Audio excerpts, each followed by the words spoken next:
Hello, this is Dread, and in today's video topic, I'm going to be doing something today that I normally don't get to do for you guys, and that's talk about a bunch of uber viable builds. The reason for that being, I have this goal, this stupid goal, of wanting to play every single build in Last Epoch.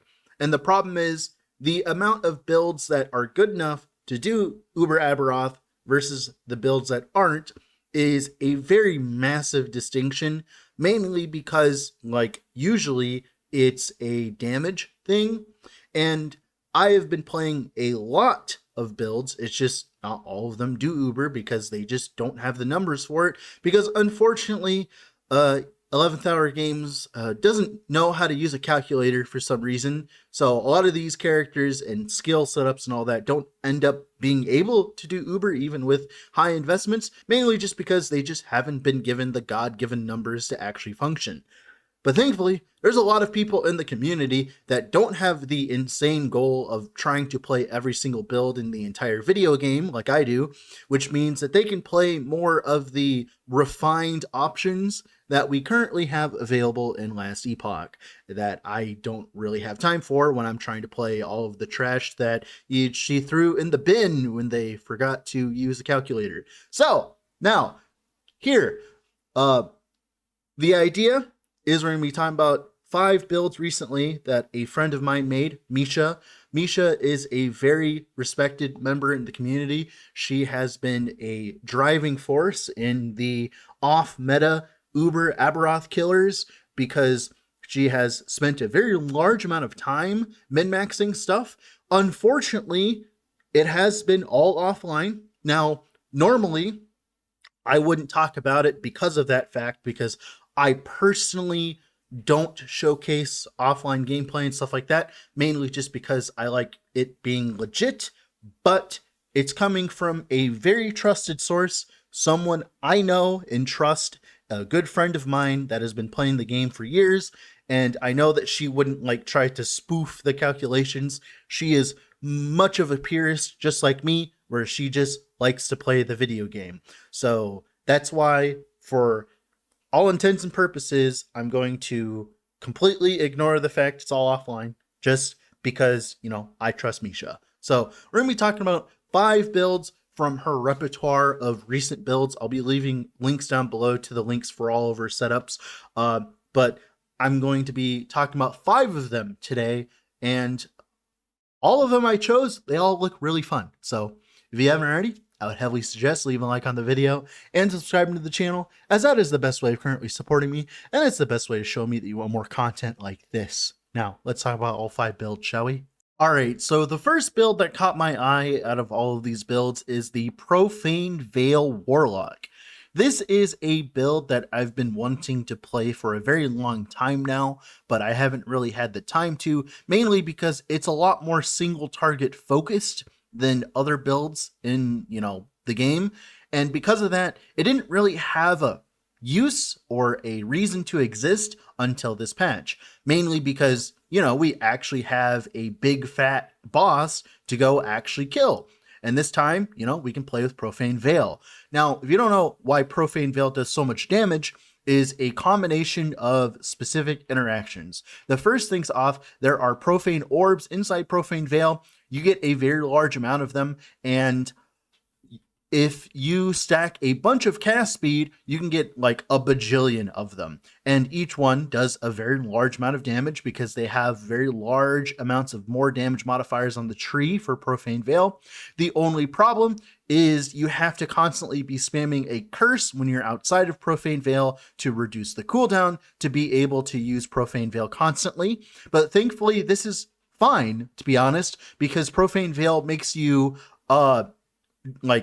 able to 100% dodge all hits while inside Profane Veil. So that means that you can pretty much ignore boss attacks other than the dot stuff while you're doing your DPS, which is a huge benefit to damage uptime, because Having damage uptime in the Herald of Oblivion fight means that you can kill him way quicker, which means you spend less time dealing with his orbs, and of course, less time spent dealing with his orbs means a quicker kill. So this leads to Profane Veil to being pretty good at killing Uberoth because you just have access to so much damage on such a tight cooldown, while also being able to be immune while doing so. Now, the only problem that I personally have with this build is the clear isn't like the best thing since sliced bread. It's like fine. The idea is you'd use like Bone Curse and Rip Blood to, with Cursed Limbs and stuff like that to clear monoliths that way, and it's fine. But it's definitely like not as good as like, let's say like an Infernal Shade setup or something like that. But that's the thing. It doesn't need to be, because turns out you can just farm Uber Aberoth, right? Like, turns out when we actually have bosses in the game, builds built around doing one thing, i.e. doing as much damage as humanly possible, actually function in the game. And that's why a build like this actually has a lot of promise. Now, there's a lot of other interesting things that this build does. The main thing that you need to do with this build to make it function is to stack as many curses as possible, because Profane Veil gives you more damage per curse with the node that makes all of the Profane Veil orbs. And it's a massive difference between having all the curses and not having all the curses. And of course, you have like stuff like Bone Curse and all that. Now, the biggest thing as well is we are stacking a very large amount of cast speed to get those orbs, right? And to get that much cast speed, right, which is a very favorable multiplier in our damage, by the way, right? It's like 4% frequency per cast speed, which means we can stack a lot of intelligence with the Mad Alchemist Ladle to get as much like cast speed as humanly possible. Not only does this work for the Profane Veil orbs, right? And of course, all the more damage multipliers work for it as well. We can also run a Rip Blood setup where we get a bunch of flat damage per Rip Blood we casted recently, which means that, of course, we can get a lot of flat damage to make up for the fact that the Alchemist Ladle doesn't have that much flat damage on it, which ends up making your damage go into Giga territory, because you just have that much cast speed to pump out that many veils. Now, I will say the only problem I personally have with veil setups is this setup doesn't work on a budget. It's like one of those builds that doesn't work until you have all the pieces in it, because there's a huge difference between having like a quarter of your veil orbs versus like all of them, which means that I would heavily suggest playing something else until you get the gear to swap into Profane Veil Warlock. And then once you get that gear, you're good to go. That's just like a personal recommendation as like a day 1, day 2 thing. You're not going to be able to get the stuff that you want to be able to push this character. But of course, you could just play like any other Warlock or Alkalite build that works completely fine with that. But yeah, personally, I really love the build. Also use Veon's Chariot, which isn't a build that which is an item many builds don't get to use. So that's amazing. Now let's go to the next build, shall we? All right, the next setup is we're going to be talking about Hail of Arrows Fire Dot Marksman.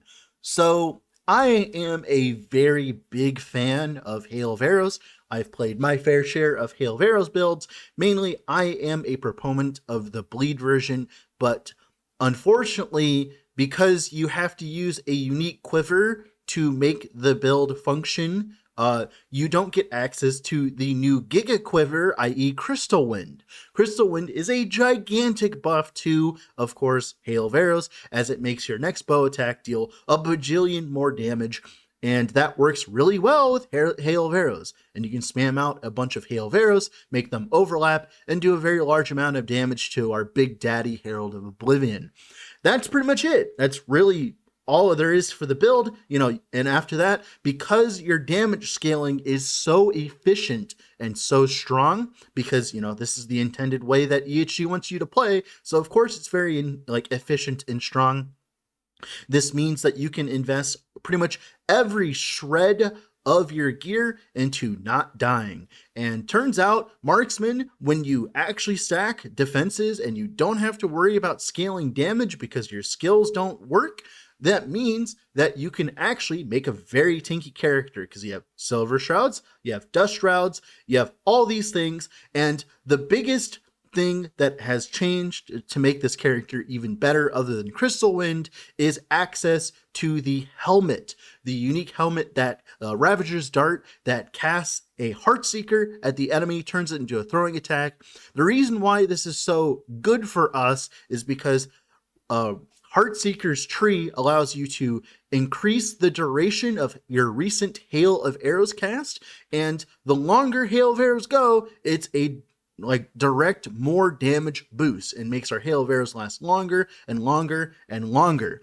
And because of this, it just makes your build that much better, because each random Heartseeker that you cast equals a longer Hail of Arrows duration. And you also get a decent amount of bow flat from of course Heartseeker. You get I think 40-ish, which is nothing to mock or anything like that, because getting bow flat damage is one of the biggest problems that bow builds currently have. So just having access to that much more bow damage makes damage scaling even easier. But other than that, it's pretty much the same thing as every other Hail of Arrows marksman. It's not really something that is quote unquote new. It's just using new items to kill Herald of Oblivion way quicker. And Hail of Arrows was actually one of the builds internally on my top list of builds that I would have taken to go kill Uber Aberoth, especially in solo character found. Mainly because a lot of the things that make this build function and work are just specific unique items that you can eventually get LP on and of course scale that.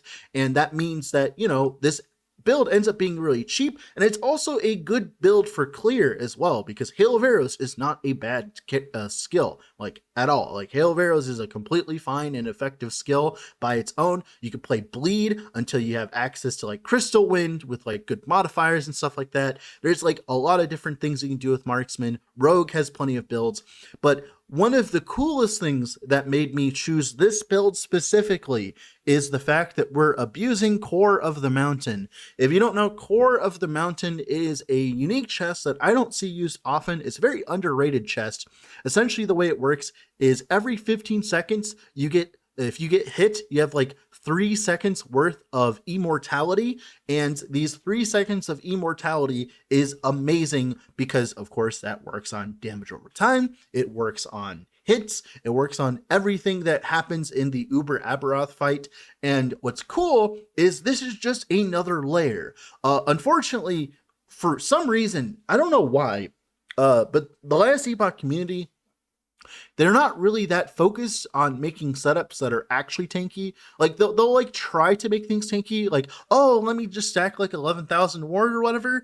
But I haven't really seen many people actually stack defensive layers. And this is how you stack defensive layers properly. Not only do you have a Ravenous Void, which is up and then has a downtime if you get hit too hard, but of course during that downtime you have your Silver Shrouds, right, that you can generate with your Smoke Bomb, or your Traversal Smoke Bomb on such a low cooldown, by the way. You have your Core of the Mountain, you have your Dust Shroud stuff where you have Glancing Blow and Dodge, you have your insane mobility thanks to being a marksman and having Smoke Bomb as your traversal skill, you have Decoy to keep things from attacking you, you have all of these things making you so much more tanky than just having 4k HP. Because if you're just a marksman and you just had 4k HP, you really just wouldn't be that tanky, let me tell you.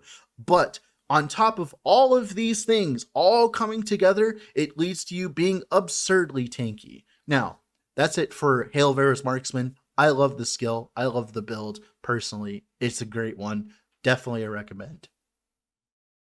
All right, the next one on the list is going to be a Glacier Volcanic Orb Cold Sorc. So what's going on here is Volcanic Orb is a skill that has a cooldown.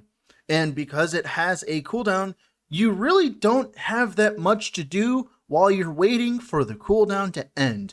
Even with a 1.5 second cooldown, even with that much of a cooldown, you don't really have that much to do. But it turns out, if you just simply, build a lot of mana, you can actually play Glacier and then use Volcanic Orb in between glaciers. So you use a volcanic orb, then you spam down glaciers, and then all of a sudden you can get a very large amount of extra damage for free on any glacier slash volcanic orb Sorc by pairing the two skills together. And of course, you have stuff like Throne of Ambition giving you more cold damage. Then you also have, of course, Ice Barrage giving you more damage. And all of this combined leads to you just doing a very large amount of damage for a very little amount of effort in terms of gameplay style.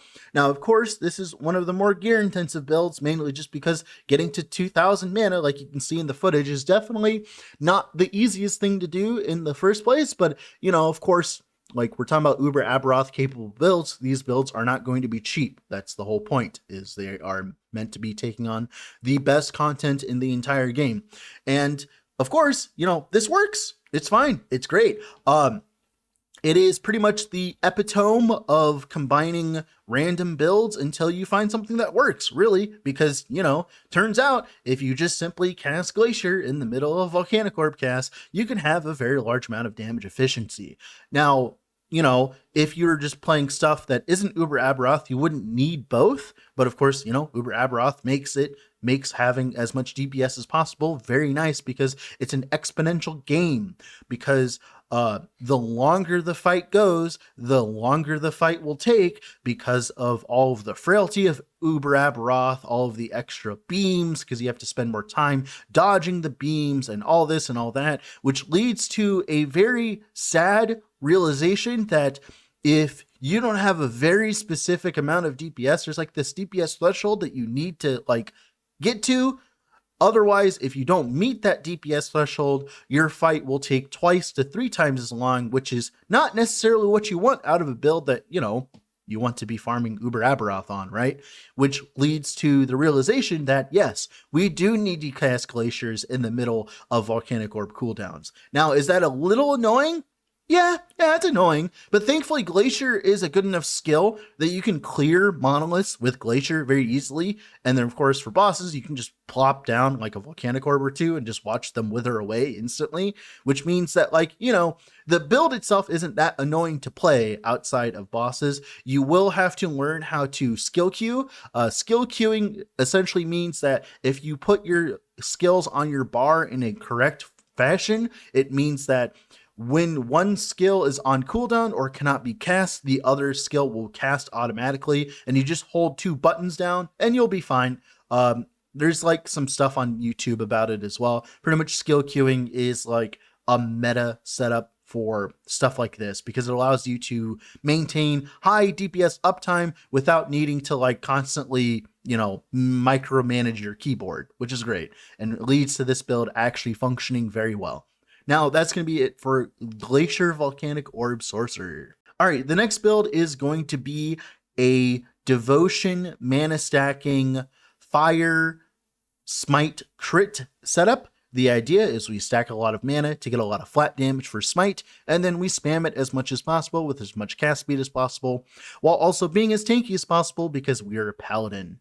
And of course, you know, we have a Twisted Heart as well. We have Block Cap. We have all these things that just make us so much tankier, and also as well deal a decent amount of damage. Not as much damage as the other builds on this list, but of course it's a very casual, friendly setup, mainly just because, you know, Devotion, you're just spamming Devotion. There's no tricks, there's no sorcery, there's no just fancy things. You're just simply button mashing Devotion while you wait for Uber Aberoth's HP bar to go down. And it doesn't require you to like spend too much time actually thinking about your rotations, which means you can spend more time placing balls. You can spend more time placing, of course, you know, the fireball as well. It also gives you more time to place down your beams as well, and it gives you more time to actually focus on doing what is the best, is i.e. dodging boss attacks.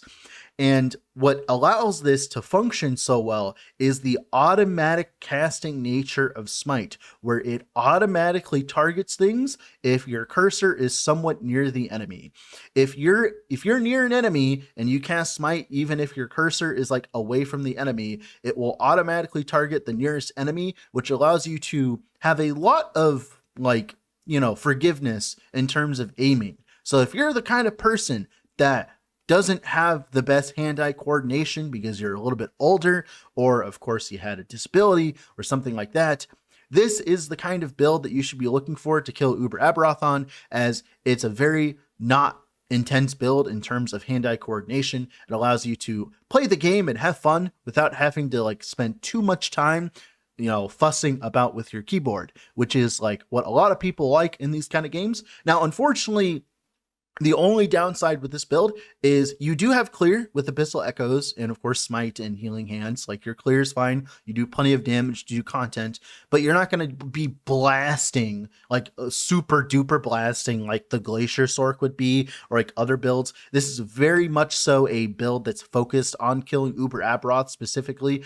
There are better builds to be playing on Paladin and on Sentinel in general, or just in the game if you just care about clear speed and you don't care about Uber Aberoth. But if Uber Aberoth is on your mind and you just want a quick and cheap and easy way to kill him, this is definitely one of the better ways to do so, because like I said, it doesn't require you to be super skilled at the fight. You just simply know how to hold right click and dodge big purple beam attack.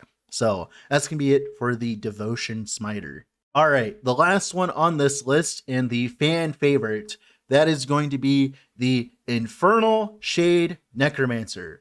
Now, this build, I'm keeping it for last, mainly just because I don't think that it was really intended for something like this to exist.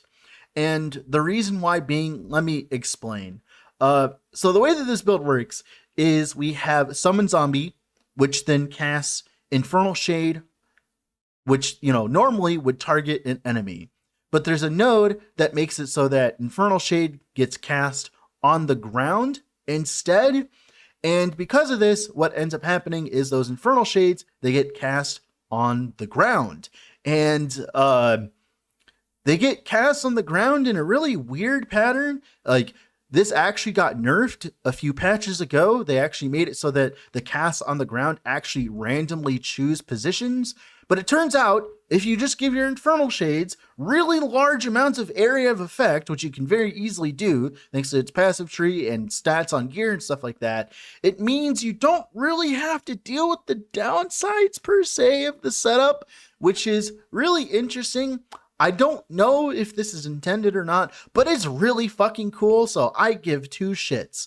Now, the other thing that is powering, well, there's two other things that's powering this build to make it do uber DPS. Well, first things off, it's Infernal Shade. It does a lot of damage, right? Infernal Shade has really good modifiers. Even normal Infernal Shade does a lot of damage thanks to just all the modifiers it has.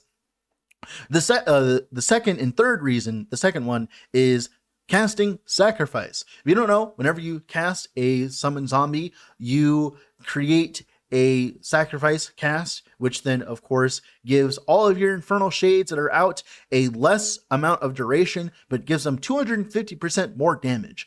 Now, the interesting thing about this is if you cast Zombie again and again and again, and Sacrifice again and again and again and again, this 250% more damage modifier can stack. So if you cast like five casts of Sacrifice within that 2-second period of that duration that it's been given, which is kind of fair to be honest, because you know you have to cast a lot of zombies very quickly, and that's really mana intensive. This is a very mana intensive build. Because of that, it means that you can get a lot of casts of Sacrifice, a lot of casts of Infernal Shade, and you end up with a lot of really buffed up Infernal Shades.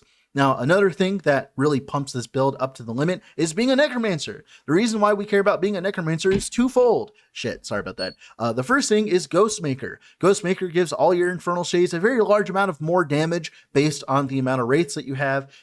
Unfortunately, your wraith uptime isn't like the best, but you only need them up for a few seconds to plop down a bunch of Infernal Shades, which is really good, right? That's a lot of damage. Ghostmaker works really well here, and it also makes clearing just so buttery smooth, mainly just because, you know, you're just walking through monos and shit, right? And the automatically killing stuff and all that. It's like, it's great, right? And then another reason why we're Necromancer is Dreadshade. Dreadshade has a node inside of it that resets the duration of your Infernal Shades when directly cast. Now, the problem is they nerfed it where you can only do this 2 times. You can't do this infinitely, which is good. That's how it should have been in the first place, because when it didn't have that 2-second, like, that 2 cast limit, it was absurdly broken and caused a lot of problems. So now we have to actually deal with, a limitation, i.e. every Infernal Shade can only have its like duration reset twice, which is fine. We still do plenty of damage because, that's just this build, right? It just does that much damage. Now, normally this build would be a pain in the ass to play and a big problem, but thankfully, the last thing that we have on our list is being able to run double zombie ring. This means that we automatically get casts of zombies, which means that we automatically automate our Infernal Shades, which makes clearing really nice. We don't have to actually cast the zombies as often, and we just have to cast them on cooldown for a big damage boost, right? And it just automatically does all the zombies for us, so we don't pay for the zombies, which means, of course, we can only have to pay for the mana cost of Infernal Shade, and we can pay for the mana cost, of course, Sacrifice. Of course, there are things you can do to make Infernal Shade's mana cost very low, which is good, right? With a lot of other setups, like you can make Infernal Shade cost a very low amount of mana, which means that, the only thing you have to pay mana for is Sacrifice. And other than that, like, it's a perfect build. Everyone loves it. Like, I love it personally. Sorry, it's a lot of like conversation about the build, but like there's a lot to explain with these, cacophony of like shenanigans, right? Like there's a lot of shenanigans being done in Last Epoch land right now. But yeah, I love this build. It's a fan favorite for me personally, because I really love Infernal Shade. So definitely going to play this eventually personally. With the Necromancer, not rework, but Necromancer changes that are coming next season that have been confirmed. We don't know if a build like this will survive, but it's definitely a fun build. Now, that's going to be it for this build as well. Now, with all that being said, this has been Dread. Off to go do something else. Bye.